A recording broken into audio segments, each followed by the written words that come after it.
Hello दोस्तों, Ashoka IAS में आपका स्वागत है। दोस्तों हम लोग जो है यूपीएससी मेंस पीवाईक्यू एक नज़र सीरीज़ देख रहे थे और जिसका आज पार्ट 3 देखने वाले हैं। यानी हम लोग जीएस 1 के पार्ट जो जीएस 1 हमने कराया था उसमें 5 पार्ट हमने कराए थे और ये जो है जीएस 2 का पार्ट 3 है, ठीक है? तो हमने 7 पार्ट ऑलरेडी यानी 7 वीडियो ऑलरेडी डाल रखी है जिसमें हमने यूपीएससी मेंस के जो पीवाईक्यू हैं, उनको हम लोगों ने थोड़ा डिस्कस करने का प्रयास किया था और ये एक नज़र सीरीज़ नाम क्यों रखा गया है? क्योंकि आपको सबको पता होगा कि आप अपनी तरफ से कोई भी मेंस के प्रश्न नहीं देखते हैं। तो हमारा एक जो है ये सीरीज़ शुरू करने का मेन मकसद ये था कि आप प्रश्नों की प्रकृति समझ जाओ, उनको देखना, उनको समझना और उस प्रश्न की डिमांड क्या है, उसको समझना एक बार सीख गए तो आपके लिए मेंस लिखना बहुत ईज़ी हो जाएगा, ठीक है? और प्रयास कीजिए कि इन प्रश्नों में से जो आपको अच्छा लगे या समझ गए हो तो उसको लिखने का प्रयास कीजिए। शुरू में कीजिए 50 शब्द, नहीं लिख पा रहे हैं तो 25 शब्द लिखने का प्रयास कीजिए पहले। तो लिखने की शुरुआत कीजिए ताकि आपको समझ में आए कि लिखते कैसे हैं। और हमारा जो मेंस आंसर राइटिंग प्रोग्राम चल रहा है उसमें तो आप सीखते ही हैं कैसे लिखा जाता है। ठीक है? तो प्रयास करने का पूरा जो है कोशिश कीजिए कि कैसे लिख सकते हैं हम जो है मेंस के क्वेश्चंस। तो ये एक नज़र सीरीज़ के क्वेश्चन देखना शुरू करते हैं और समान अध्ययन यानी जो जीएस पेपर 2 है, ठीक है? उसके प्रश्न हम लोग आज देखने वाले हैं। तो चलिए देखते हैं, जो पहला इसका पहला से 10 तक हम लोग पहले ही कर चुके हैं, तो आज 11वां प्रश्न है। तो इसमें पूछ क्या रहा है, इस प्रश्न की प्रकृति अगर समझ गए, इसकी डिमांड समझ गए, तो ये क्वेश्चन आपको आसान लगेगा, ठीक है? तो इसमें पूछ रहा है स्वयं सहायता समूह, ठीक है? देखो ध्यान से समझना तभी आप समझ पाओगे। स्वयं सहायता समूहों की वैधता एवं जवाबदेही और उनके संरक्षक। अब आपको ये भी पता होगा कि जो एसएचजी हैं, स्वयं सहायता समूह हैं, एसएचजी सेल्फ हेल्प ग्रुप्स, ठीक है? तो इनकी वैधता और जवाबदेही और उनके संरक्षक, जो इनके संरक्षक होते हैं, इनके संरक्षक कौन होते हैं भाई? जो माइक्रो फाइनेंस आउटफिट्स या कह सकते हो माइक्रो फाइनेंस कंपनियाँ होती हैं, सूक्ष्म वित्त पोषक इकाइयाँ। तो स्वयं सहायता समूह और सूक्ष्म वित्त पोषक इकाइयों का वैधता और जवाबदेही, तो इनकी वैधता और जवाबदेही का इस अवधारणा की सतत सफलता के लिए योजनाबद्ध आकलन एवं समीक्षण आवश्यक है, विवेचना करना है। अब आप प्रश्न नहीं समझ पाए होंगे, एक बार फिर से हम लोग जो प्रयास करते हैं ताकि आपको आसान भाषा में इसको समझा पाएँ, ठीक है? देखिए फिर से समझिए क्या पूछ रहा है प्रश्न? जो स्वयं सहायता समूहों की वैधता और जवाबदेही और उनके संरक्षक, तो उनके संरक्षक कौन हुए? सूक्ष्म वित्त पोषक इकाइयों। इन दोनों की जो अवधारणा है, ये जो कॉन्सेप्ट है सूक्ष्म वित्त पोषक इकाइयाँ और एसएसजी, ठीक है? क्योंकि ये उस समय काफ़ी चर्चा में था, 2013 का प्रश्न है और उस समय काफ़ी चर्चा में, ये कह सकते हो नया-नया ये जो है शब्द काफ़ी चर्चा में हुआ था क्योंकि कई जगह एसएसजी खुल रहे थे। उनको जो फाइनेंस करने वाली जो छोटी-छोटी कंपनियाँ थीं, आपको ये भी पता होगा एसएचजी क्या होता है? अगर एसएचजी पता होगा तभी आप प्रश्नों को समझ पाओगे कि सेल्फ हेल्प ग्रुप्स क्या होते हैं, ठीक है? तो इनकी ये जो अवधारणा है दोनों, ठीक? इन अवधारणाओं की सतत सफलता के लिए मतलब इन दोनों अवधारणाओं को सफल बनाने के लिए योजनाबद्ध आकलन, यानी समय-समय पर इनका आकलन और समीक्षण का मतलब मॉनिटरिंग हो गया, या यहाँ पे इन्होंने लिख रखा है, यहाँ पे स्क्रूटनी शायद लिख रखा है। असेसमेंट एंड स्क्रूटनी, ठीक है? तो समीक्षण आवश्यक है, विवेचना करना है। तो आई थिंक आप समझ गए होंगे कि प्रश्न की डिमांड क्या है, कि इसको स्वयं सहायता समूह और इनको जो वित्त पोषण करते हैं, सूक्ष्म वित्त पोषण इकाइयों, इन दोनों का सतत सफलता के लिए, इन दोनों की सफलता के लिए योजनाबद्ध आकलन और समीक्षण आवश्यक है। मतलब इनकी वैधता बनी रहे, इनकी जवाबदेही बनी रहे, इसके लिए आप आकलन कीजिए, समीक्षण कीजिए समय-समय पे। ये बहुत ज़रूरी है। इसकी विवेचना करना है, डिस्कस करना है इसको, ठीक है? डिस्कस। तो आई थिंक आप प्रश्न समझ गए होंगे कि प्रश्न की डिमांड क्या थी और इसको 200 शब्दों में लिखना है। आपको पता भी होगा कि 2013 से ये मेंस में जीएस के पेपर जुड़े थे, जो डिस्क्रिप्टिव टाइप के, जो जिसमें जीएस 1, 2, 3, 4 ये सारी चीज़ें आनी शुरू हुई थी, ठीक है? तो ये थोड़ा-सा इंग्लिश से हिंदी में कन्वर्ट करने में थोड़ी-सी समस्या हो सकती है।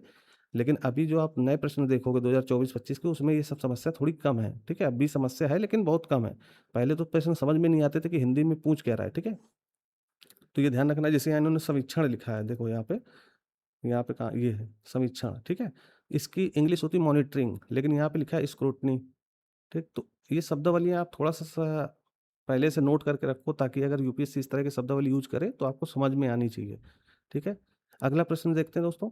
दूसरा प्रश्न पूछ रहा है, केंद्र सरकार प्रायः राज्य सरकारों के समाज के अति संवेदनशील वर्गों के कष्ट निवारण में खराब प्रदर्शन की शिकायत करती है। अब केंद्र सरकार हमेशा जो है राज्य सरकारों के समाज के अति संवेदनशील वर्ग, अब अति संवेदनशील वर्ग कौन होते हैं? मतलब जो सबसे कमज़ोर वर्ग, जैसे महिलाएँ हो गईं। अब महिलाओं को हम कमज़ोर नहीं कह रहे हैं, लेकिन आज भी जो है समाज में महिलाएँ हाशिए पर हैं, यानी वो अभी पुरुषों के बराबर नहीं है। तो इसको हम अति संवेदनशील वर्ग मान सकते हैं, ठीक है? तो महिलाएँ हो गईं, ठीक? वृद्ध लोग हो गए, बुजुर्ग लोग, ये भी अति संवेदनशील में आएँगे। बच्चे हो गए, ठीक है? या जो है हमारे आदिवासी लोग हो गए, एसटी लोग, ठीक? या फिर हो गए आपके दलित वर्ग, एससी, ठीक है? तो इनको हम जो है संवेदनशील वर्ग मानते हैं। इसमें गरीब भी आ जाएगा, ठीक? दिव्यांग भी आ जाएगा। तो ये सब जो है क्या हैं? ये संवेदनशील वर्ग हैं कि इनके कष्ट के निवारण में खराब प्रदर्शन की शिकायत करती रही। मतलब राज्य सरकार जो है इन पे कुछ काम नहीं करती, उनका प्रदर्शन खराब रहता है, इसके लिए केंद्र सरकार प्रायः जो है शिकायत करती रहती है। किनसे करेगी? इन्हीं राज्य सरकारों से, जो एक तरीके से बात बोलती है कि आप अपने ही प्रदेश में अच्छे से इसको का संवेदनशील वर्ग के लिए जो कष्ट निवारण योजनाएँ हम देते हैं, उसको सही से आप क्रियान्वित नहीं कर पाते। फिर आगे देखो इन्होंने क्या लिखा है, जनसंख्या के अति संवेदनशील वर्गों के सुधार हेतु सभी क्षेत्रों में केंद्रीय प्रवर्तित मतलब हो गया सेंट्रल, ये सेंट्रली स्पॉन्सर्ड स्कीम्स, ठीक है? की पुनर्रचना का उद्देश्य राज्यों को उनके बेहतर कार्यान्वयन में लचीलापन प्रदान करना है। मतलब जो केंद्रीय प्रवर्तित योजनाएँ हैं, उनको पुनर्रचित किया जा रहा है। पुनर्रचना उसका उद्देश्य क्या हो गया? राज्यों को उनके बेहतर कार्यान्वयन के लिए, मतलब योजना अच्छे से कार्यान्वित हों, उसमें लचीलापन प्रदान करना है। मतलब योजनाएँ अच्छे से लोगों तक पहुँच जाएँ, तो थोड़ा-सा फ्लेक्सिबिलिटी होनी चाहिए, तभी तो पहुँच पाएँगी। तो उसका समालोचनात्मक मूल्यांकन कीजिए। तो सिंपल सा है, पहले एक लाइन में उन्होंने जो है ये बताया कि केंद्र सरकार की शिकायत क्या है राज्यों से, और फिर इसके बाद उन्होंने प्रश्न पूछा है कि जो संवेदनशील वर्गों के लिए हम केंद्र सरकार की जो योजनाएँ हैं, सेंट्रली स्पॉन्सर्ड स्कीम्स हैं, ठीक है? उनकी रचना में राज्यों को कार्यान्वित करने के लिए थोड़ा लचीलापन बनाया गया है। इसका जो है क्या करना है? समालोचनात्मक मूल्यांकन करना है। अभी शब्दावली हम लोग बता देंगे किसी दिन आपको कि समालोचना का मतलब क्या होता है, ठीक है? विवेचना का मतलब क्या होता है? टिप्पणी का मतलब क्या होता है? यही 5-6 शब्दावली हैं जो दिक्कत कर सकती हैं आपको, ठीक है? फिर भी आप थोड़ा-सा अपनी तरफ से जो है गूगल किया कीजिए। अब यहाँ देखिए क्रिटिकली इवैल्यूएट करना है, ठीक है? तो थोड़ा-सा ध्यान रखना, ये शब्दावलियाँ बाद में आपको लास्ट में बता दी जाएँगी कि क्या होती हैं, इसमें क्या पूछ रहा है। आप प्रश्न की डिमांड समझ गए, इसका मतलब आपने प्रश्न का 90% हिस्सा समझ लिया है। अब 10% ये है कि आपको लिखना किस तरीके से है, क्योंकि समालोचनात्मक मूल्यांकन करना है, ठीक है? तो लिखने की जो शैली होगी, वो किस तरह होगी, क्या लिखना है, कैसे लिखना है, ये आपको मेंस के आंसर राइटिंग प्रोग्राम में आपको हमेशा बताया जाता है, ठीक है? तो आप ये चीज़ समझ गए होंगे क्वेश्चन नंबर 12 को। अब अगले क्वेश्चन में चलते हैं। जो अगला क्वेश्चन है क्वेश्चन 13, ठीक है? ये सारे जो है आपके इससे संबंधित है, सामाजिक न्याय से, ठीक है? उनसे संबंधित प्रश्न है। अगला प्रश्न, भ्रष्टाचार को नगण्य करने, यानी भ्रष्टाचार को खत्म करने, अपव्यय को समाप्त करने, अपव्यय का मतलब फालतू खर्च को समाप्त करने, और सुधारों को मतलब कि सरल बनाने हेतु कल्याणकारी योजनाओं में, जो कल्याणकारी योजनाएं हैं सरकार की, उसमें इलेक्ट्रॉनिक नगद हस्तांतरण प्रणाली। अब इलेक्ट्रॉनिक जो नगद हस्तांतरण प्रणाली ट्रांसफर सिस्टम है, एक महत्वाकांक्षी परियोजना है। अब देखो ये 2013 का प्रश्न है। उस समय यूपीआई, ये नेट बैंकिंग, ये सब नए-नए शब्दावलियाँ थी। तो उस समय काफ़ी चर्चा, आज तो आप देखते होंगे एक फ़ोन से तुरंत आपने गूगल पे किया, फ़ोन पे किया, तुरंत एक फ़ोन से दूसरे फ़ोन में चला जाता है। लेकिन 2013 में जब प्रश्न पूछा जा रहा था, तो उस समय ये बिल्कुल नई चीज़ें थी। तो उस समय हम लोग इसको अपनाने की कोशिश कर रहे थे। तो उसी से संबंधित इन्होंने प्रश्न पूछ लिया कि भ्रष्टाचार को समाप्त अगर करें, और जो फालतू खर्चे उसको समाप्त करना, सुधारों को सरल बनाने के लिए ये जो ऑनलाइन सिस्टम है, ये एक महत्वाकांक्षी परियोजना है, इसको अपनाना चाहिए, इस पे टिप्पणी करना है, ठीक है? ये 200 शब्दों में करना है, सिंपल है, इसमें कमेंट करना है, टिप्पणी कीजिए। बस आपको 200 शब्दों में लिखना है। आप प्रश्न समझ गए होंगे क्या पूछ रहा है, और इसको अपने भाषा में या अपनी तरीके से लिखने का प्रयास कीजिए, ठीक है? तो पहले इंट्रोडक्शन जैसे हो गया 25-30 शब्दों में, फिर मेन पार्ट हो गया, फिर जो है कन्क्लूजन हो गया, ठीक है? यानी प्रस्तावना हो गया आपका। अब कई बार क्या होता है कि जो लड़के स्कूलिंग करके आते हैं, वो प्रस्तावना हेडिंग डाल के लिखते हैं। तो यूपीएससी में भाई ये प्रस्तावना इतना जो है बच्चों जैसा नहीं लिखना होता, ठीक है? तो ये चीज़ ध्यान रखना कि किस तरह से लिखते हैं आप। हमारी आंसर राइटिंग जो प्रोग्राम की सीरीज़ है उसको देखिए, आप समझ जाएँगे कि लिखा कैसे जाता है, ठीक? अगला प्रश्न देखते हैं। अब आपको समझ में आ गया होगा, अगर कहीं नहीं समझ में आता तो आप कमेंट ज़रूर किया कीजिए कि सर ये चीज़ मुझे नहीं समझ में आई। अब यहाँ पे जैसे इलेक्ट्रॉनिक कैश ट्रांसफ़र सिस्टम समझ गए होंगे, जो आजकल यूपीआई, नेट बैंकिंग, ठीक है? ये सब चीज़ें हैं, यही आज का उस समय ये काफ़ी चर्चा में था, इससे संबंधित प्रश्न पूछा है यूपीएससी ने। अगला प्रश्न है 14 नंबर कि ग्रामीण क्षेत्रों में शहरी सुविधाओं का प्रावधान, ये एक जो है पूरा नाम से स्कीम आई थी सेंट्रल गवर्नमेंट की। तो ये अटल बिहारी वाजपेयी कह रहा हूँ मैं, एपीजे अब्दुल कलाम का एक कॉन्सेप्ट था। अब प्रश्न पहले पढ़ते हैं, फिर मैं आपको बताता हूँ क्या चीज़ है, ठीक है? ग्रामीण क्षेत्रों में, यहाँ तक रुकिए, ठीक है? कि शहरी सुविधाओं का प्रावधान का आधार संयोजकता मेल स्थापित करने में निहित है। टिप्पणी करना है, टिप्पणी कीजिए, 200 शब्दों में पूछ रहा है। अब इसको इंग्लिश में थोड़ा-सा पढ़ने की कोशिश कीजिए। The basic of providing urban amenities in rural area, PURA, ठीक है? PURA is rooted in establishing connectivity. ये कह रहा है कि जो ग्रामीण क्षेत्र में जो सुविधाएँ होती हैं शहरों की सुविधाएँ अगर ग्रामीण क्षेत्र में देनी है तो हमें उसका आधार देखना पड़ेगा। उसका आधार क्या है? संयोजकता यानी कनेक्टिविटी। जैसे रेल की कनेक्टिविटी कर दें हम गाँव तक, यानी लोग आसानी से जो है शहरों से जुड़ जाएँ। फिर इंटरनेट की कनेक्टिविटी कर दें, सड़क की कनेक्टिविटी कर दें। तो इससे क्या होगा कि जो ग्रामीण क्षेत्र में जो अ, माइग्रेशन है, मतलब ग्रामीण क्षेत्र के लोग शहर की तरफ आते हैं, वो कहीं न कहीं ग्रामीण क्षेत्र में ही सारी सुविधा मिल जाएगी उनको, तो माइग्रेट क्यों करेंगे, ठीक है? तो कनेक्टिविटी अगर हो गई, तो ग्रामीण क्षेत्रों का विकास अच्छे से हो सकता है। ये प्रश्न उसी से संदर्भित है, ठीक है? तो आप समझ गए होंगे कि प्रश्न की डिमांड क्या है, कि ग्रामीण क्षेत्र में अगर हमको शहरों जैसी सुविधाएँ चाहिए, तो उसका मेन जो आधार क्या है? कनेक्टिविटी, संयोजकता, ठीक है? इसको स्थापित करने में निहित है। अगर कनेक्टिविटी स्थापित हो गई, तो हम गाँव में ये शहरी सुविधाएँ दे सकते हैं। इसको टिप्पणी करना है, ठीक है?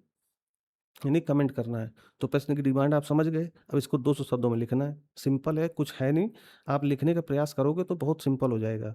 अब मैंने बार-बार कहा कि आप हमारा आंसर राइटिंग प्रोग्राम देखिए, तो वहाँ पे आपको लिखने का कुछ 1% भी अगर सीखने का प्रयास करोगे तो आप 25 शब्द लिखने का शुरू में करो, मतलब प्रयास कीजिए, फिर 50 शब्द, तो लिखने का प्रयास डेली कीजिए, ठीक है?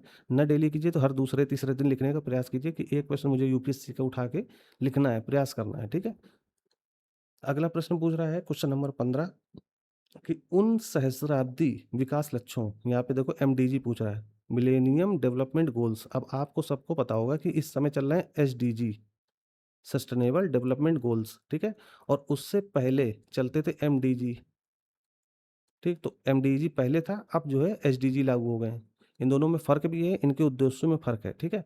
तो उन सहस्राब्दी विकास लक्ष्यों को पहचानिए जो स्वास्थ्य से संबंधित हैं, यानी हेल्थ से संबंधित एमडीजी को पहचानना है। इन्हें पूरा करने के लिए सरकार द्वारा, अब सरकार का मतलब हो गया भारत सरकार, सरकार द्वारा की गई कार्यवाही की सफलता की विवेचना कीजिए, ठीक है? मतलब सरकार ने इस क्षेत्र में यानी स्वास्थ्य क्षेत्र में क्या-क्या काम किया, इसके लिए आपको इसकी सफलता का विवेचना करना है, डिस्कस करना है। तो सिंपल है, देखिए एसडीजी के बारे में नहीं पूछ रहा है क्योंकि 2013 से पहले 2013 में एसडीजी नहीं लागू हुआ था। एसडीजी 2015 में आया और 2016 से लागू है। 2016 से 2030 तक, ठीक है? और 2030 तक लागू है, इसीलिए इसका नाम भी एजेंडा 2030 भी बोला जाता है, ठीक है? तो एसडीजी जो हैं इसमें कितने लक्ष्य हैं? 17। हमने 17 लक्ष्य, यानी यूएन ने, सारे देशों ने मिलके 17 लक्ष्य बनाए हैं। अगर आप देखना चाहो कि 17 लक्ष्य कौन-कौन से हैं, तो एक बार यहाँ पे गौर कीजिए। जैसे पहला लक्ष्य हमारा गरीबी मिटाना है, दूसरा भुखमरी मिटाना है, तीसरा उत्तम स्वास्थ्य और खुशहाली। तो इसको आप स्क्रीनशॉट ले लो, ये 17 के 17 लक्ष्य दिए गए हैं।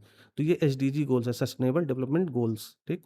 इससे पहले थे एमडीजी जो सन 2000 से लेकर के 2015 तक, सन 2000 से 2015 तक के लिए लागू थे, ठीक है?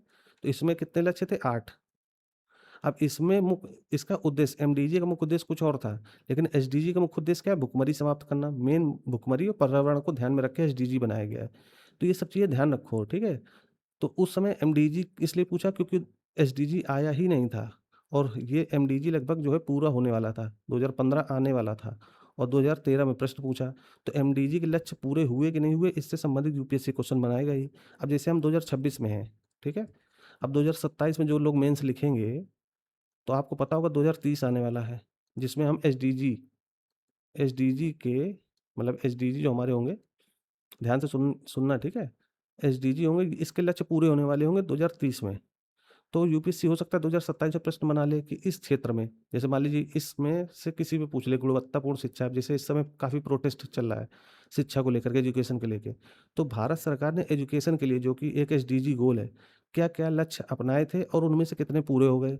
जबकि किनको पूरे होने के लिए सरकार ने क्या-क्या काम किया? इससे संबंधित प्रश्न पूछा जा सकता है। जैसे यहाँ पूछा इन्होंने किसके संबंधित? एमडीजी से संबंधित, कि स्वास्थ्य है, उनसे संबंधित लक्ष्य को पहचानना है और इन्हें इन्हें पूरा करने के लिए सरकार द्वारा की गई कार्यवाही की सफलता की विवेचना करना है। तो इससे संबंधित एजुकेशन से भी तो पूछ सकता है ना। तो इस तरह से आप तैयार रहिए ताकि आपके प्रश्न पूरे तैयार रहें। और जैसा कि हमने 5 क्वेश्चन डिस्कस करते हैं हर पार्ट में, और उसके बाद हम लोग टॉपिक बताते हैं कि किस प्रश्न में क्या पूछा था। अब जैसे ऊपर के जो 3 प्रश्न थे, 11, 12 और 13, ये सामाजिक न्याय से संबंधित थे। और जो जो है आपका 14 और 15 क्या था? गवर्नेंस था, क्योंकि उसमें सरकार की कार्रवाई पूछ रहा है ना। तो ये स्वयं सहायता समूह पढ़ना है आपको, जैसे टॉपिक्स हम बता देते हैं कि सामाजिक न्याय में जो प्रश्न था 11 नंबर, उसमें क्या पढ़ना चाहिए आपको। तो स्वयं सहायता समूह पढ़िए, माइक्रो फाइनेंस आउटफिट या कंपनी समझ लीजिए, सूक्ष्म वित्त कंपनियां जो होती हैं उनको समझना है। संवेदनशील वर्गों के लिए केंद्रीय प्रवर्तित योजनाएं, तो अभी सरकार की कौन-कौन सी योजनाएँ हैं जो संवेदनशील वर्गों के लिए हैं, ढूँढ के पढ़ो। फिर इलेक्ट्रॉनिक्स नकद हस्तांतरण प्रणाली क्या है और ये कितनी सफल रही है, क्योंकि काफ़ी इसका सफलता दर बहुत ज़्यादा है, ठीक है? काफ़ी आप लोग भी फ़ोन पे, गूगल पे यूज़ करते हो, तो इसकी सफलता दर बहुत ज़्यादा है, ठीक है? तो इसके बारे में समझिए। फिर गवर्नेंस में आपको पढ़ना है ग्रामीण क्षेत्रों में शहरी सुविधाओं का प्रावधान, ये पूरा है क्या? ठीक है? और एपीजे अब्दुल कलाम ने इससे संबंधित क्या स्तंभ या क्या पिलर दिए थे? इसके 4 पिलर हैं, ठीक है? इसको ध्यान से पढ़िएगा। फिर ये मिलेनियल डेवलपमेंट गोल्स, इसके बारे में थोड़ा समझना है और इसकी तुलना अब के एसडीजी से करना है, ठीक है? तो ये आपके टॉपिक्स हो गए। तो आज आप जो है पार्ट 3 के ये प्रश्न में बता दिए हैं और अगला पार्ट आपका पार्ट 4 तैयार है। अब चूँकि आपको बताया गया होगा कि हमारा माइक जो है काफ़ी गड़बड़ कर रहा था, ताकि इसी वजह से हम लोग क्लास नहीं लेके आ पा रहे थे, और अब जो है माइक हमारा बिल्कुल सही है। हमने नया माइक भी मँगा लिया है आप लोगों के लिए। तो आप बस लगे रहिए, हमारा सपोर्ट करते रहिए। अगला पार्ट फिर आ जाएगा अभी, ठीक है? तो आज इतना ही रखते हैं दोस्तों। धन्यवाद।